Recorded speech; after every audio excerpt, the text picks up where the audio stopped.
We're outside the headquarters of Douglas County Fire District Number 2 in beautiful East Wenatchee, and to my immediate right is the Assistant Fire Chief and the Fire Marshal for this particular neck of the woods. I'm talking, of course, about Kurt Blanchard. And Kurt, we're going to do a little demonstration today. What are our viewers about ready to see? Well, what we're looking at today is the ignitability potential for light fuels. We have 4th of July coming up, and everyone's excited to launch off their fireworks. What I want to show people is just the inherent dangers that come with lighting off fireworks when you're surrounded by light fuels, and just how easy it is to light these grasses off.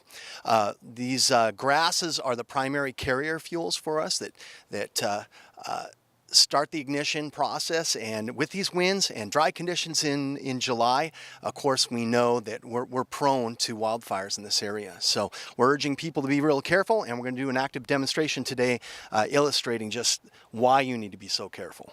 Now, in Chelan County, in its entirety, either unincorporated or incorporated cities, fireworks are just banned, safe and sane or whatever.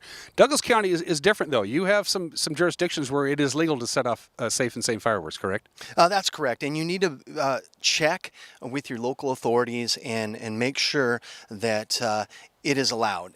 Some incorporations have banned it.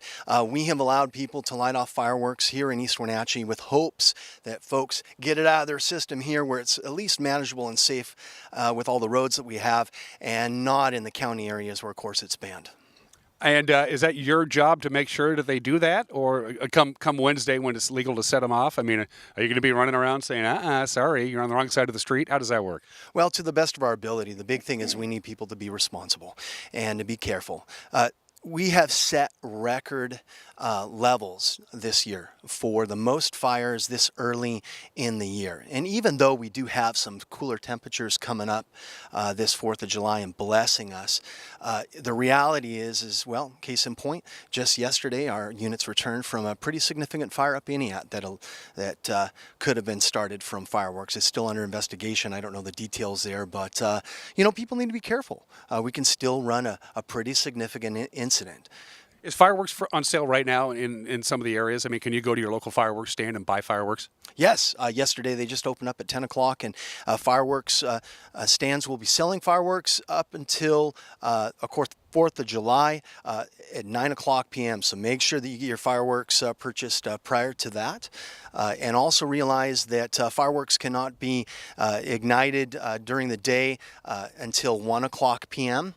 And, of course, you can light those off until midnight, or actually, 11:59 on the 4th of July. So. One last question before we do our little demonstration. How do people know when they're buying a firework that it's legal, that it's a safe and sane firework? Well, at each stand, you'll see there should be displays on what's safe and what's not. You can look on the internet. There's plenty of resources. Our website at douglasfire2.org will illustrate that. But you can, do your research. Bottom line is the stuff that you can buy here in town at these stands, they are legal. The ones oftentimes, or some of them that are sold on Indian reservations and whatnot, may not be safe. So do your research and make sure that you know. You ready to do this? Yeah. All right, let's take a shot at this. It's been a cool spring and it's cool summer, but it's been a very windy summer, so this is indication of what you're going to find grasslands almost anywhere, right? So this is just some standard cheatgrass that I pulled out of a ditch, and all I'm going to do is I'm going to take a standard fuse, I'm going to light it, and we'll just see how well this fuel ignites and carries fire. There is a slight wind, simulating normal conditions.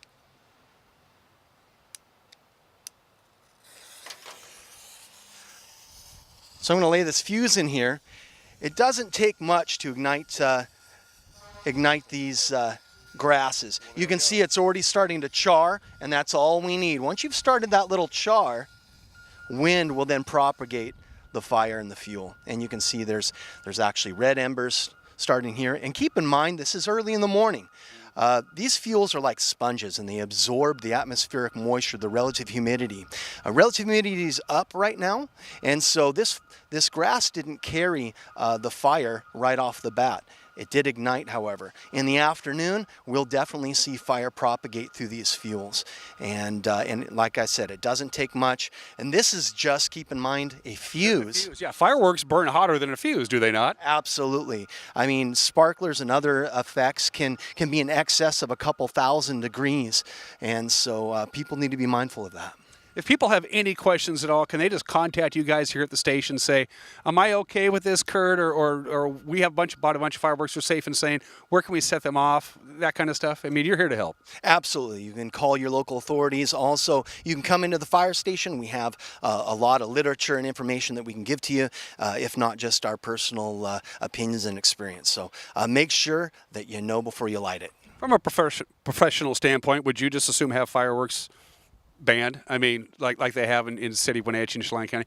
Just from a fire marshal standpoint, you just assume not have to worry about it. I would love that, but the reality is people enjoy fireworks, and also, of course, there's the business side of things where people need to make money, and I try to be understanding on both sides. Ultimately, I would love for the fireworks to go away and for cities to focus more on just regional displays, getting people together, and safe and sane. The other part of this too is, with the injuries that we have each year. I have to actually report those injuries to the State Fire Marshal's office every year, and it's just astounding just how often people are not just injured but critically injured from the misuse of fireworks and illegal fireworks. Well, here's hoping you and your crew will be the most bored people in North Central Washington on Wednesday, all right? That's what we're hoping for.